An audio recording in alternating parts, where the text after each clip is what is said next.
Bismillahirrahmanirrahim. Assalamualaikum warahmatullahi wabarakatuh. Perkenalkan kami mahasiswi PPL PPG Prajabatan Uhamka, gelombang 1 tahun 2023 dari kelompok D kelas MTK 01. Izinkan kami untuk mempresentasikan sekaligus memaparkan hasil analisis modul ajar yang kemudian kami modifikasi menjadi modul ajar yang siap digunakan. Pada mata kuliah PPDP atau pemahaman peserta didik dan pembelajarannya dengan dosen ampu kami yaitu Bapak Samsul Ma'arif. Anggota dari kelompok D ada saya sendiri yaitu Nita Fauziah, dengan rekan saya ada Naili Fitriah, Nisrina Korin, Rifkoh Nur Asmina, dan juga dari Salubis. Pemaparan yang pertama akan dimulai dari saya sendiri mengenai pemahaman bermakna dan pertanyaan pemantik. Di sebelah kiri ada modul ajar asli yang kami analisis, kemudian kami modifikasi ke modul ajar fix yang ada di sebelah kanan layar. Di sebelah kiri dari modul ajar yang asli ada informasi umumnya, yaitu hanya ada capaian pembelajaran, tujuan pembelajaran, model pembelajaran, sarana prasarana, target peserta didik, dan juga ada sumber belajar. Sedangkan di sebelah kanan itu kami memodifikasi karena di sebelah kiri kurang lengkap, yaitu kami menambahkan ada pemahaman bermakna dan juga ada pertanyaan pemantik. Jadi pemahaman bermakna sendiri bertujuan untuk peserta didik agar memperoleh manfaat di tujuan pembelajarannya.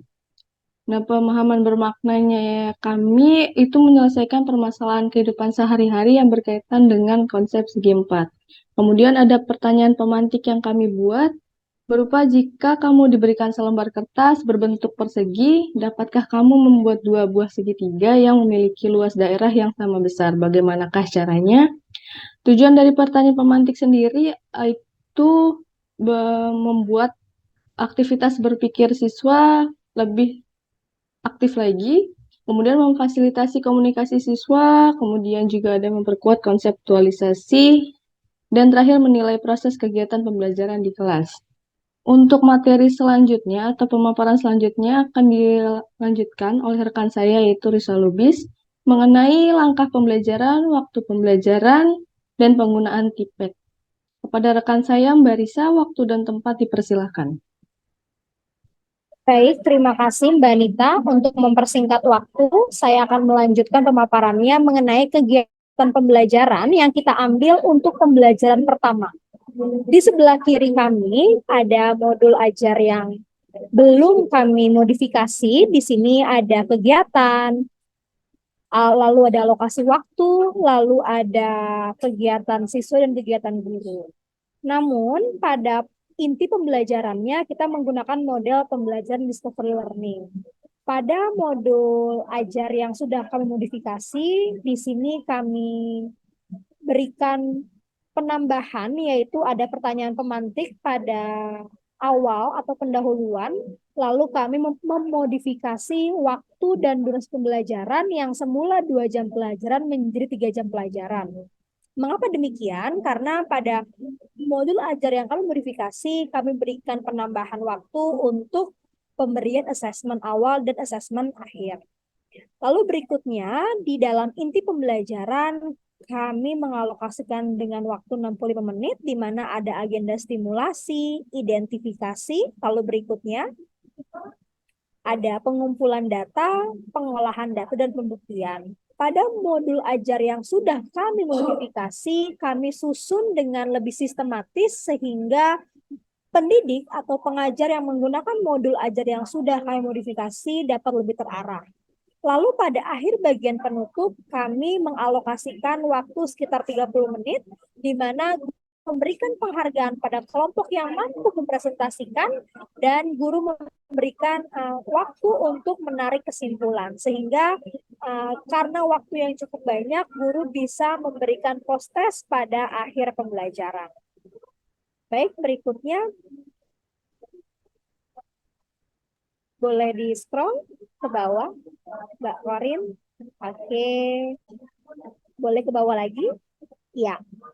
Baik, mungkin itu saja untuk langkah pembelajaran yang bisa saya sampaikan. Intinya dari kelompok kami sudah mengupayakan dengan memodifikasi kegiatan pembelajaran dengan langkah-langkah discovery learning. Untuk poin berikutnya akan disampaikan oleh rekan saya kepada Mbak Korin, saya persilahkan.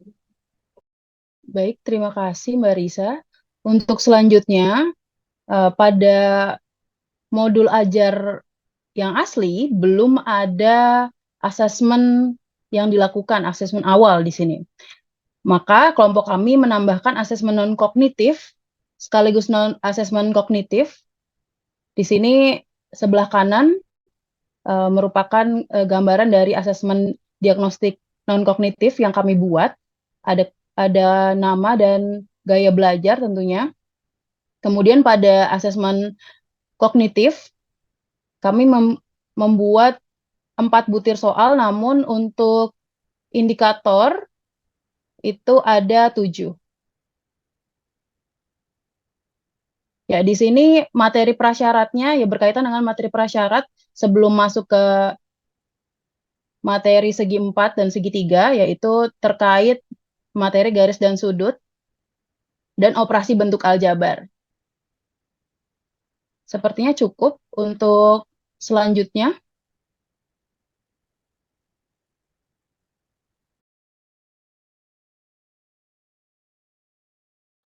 Baik, selanjutnya saya akan menjelaskan modifikasi dari kegiatan remedial. Pada modul ajar yang kami analisis belum terdapat kegiatan remedial dan pengayaan untuk peserta didik.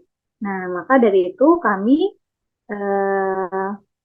membuat modifikasi pada kegiatan remedial dan pengayaan. Selain itu, kami juga memodifikasi lembar pengamatan atau aspek pengamatan mengenai profil pelajar Pancasila, karena pada modul ajar yang kami analisis masih menggunakan aspek penilaian sikap, belum menggunakan penilaian mengenai profil pelajar Pancasila seperti itu.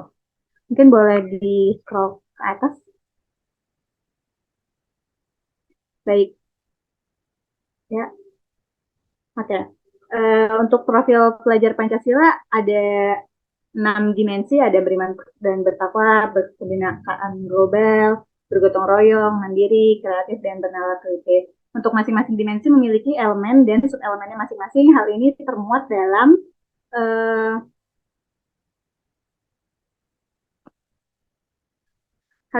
dalam rubrik pencapaian profil pelajar Pancasila yang disusun berdasarkan sub-elemen dari elemen dimensi yang telah ditetapkan oleh SK Kepala BSKAP nomor 009 tahun 2002. Mungkin itu saja dari modifikasi aspek pengamatan profil pelajar Pancasila dan kegiatan remedial serta pengayaan. Untuk selanjutnya akan dilanjutkan oleh Kaneli. Silakan Kaneli. Oke, boleh digeser bawah. Oke.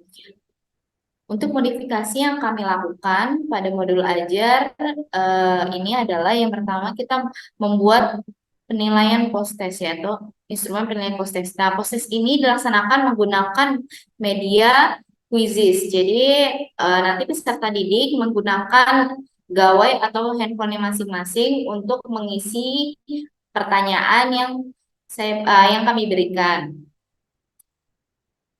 Boleh ke bawah. Nah, pertanyaan tersebut berisi 5 butir soal dengan tujuan pembelajaran adalah menyelesaikan permasalahan sehari-hari yang berkaitan dengan permasalahan di luas segi 3 dan segi 4. Nah, pada pembelajaran kali ini yaitu segi 4.